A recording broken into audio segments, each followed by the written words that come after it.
Hello guys, isang mapagpalang araw. So nakasumpong po tayo ng puno ng kahoy ng San Miguel. So ang hihingi natin ay ang dahon. So tapos na po tayo magpaalam at magdasal. So pakita ko po, ito ang kanyang dahon. So siyempre, papansin nyo, may mga kagat yan kasi sinisiba yan ng mga ibon. Kasi ito ay pampawala ng gutom.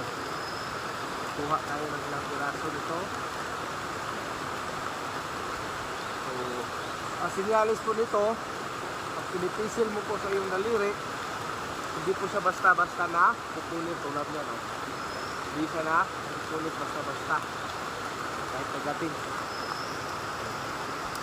So yan, so, sa mapagpalang panahon, so lamang talagang may kalaman, no? So dahil andito tayo sa bukid, tayo ay nasa larangan spiritual, lamang po tayo kasi nakakasumpong tayo ng ganito.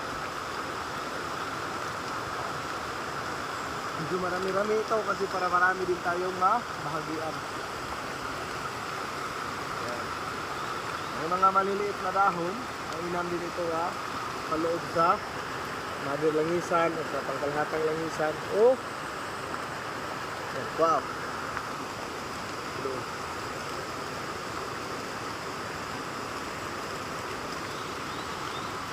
Kanyas ko sir, pila nak minuto?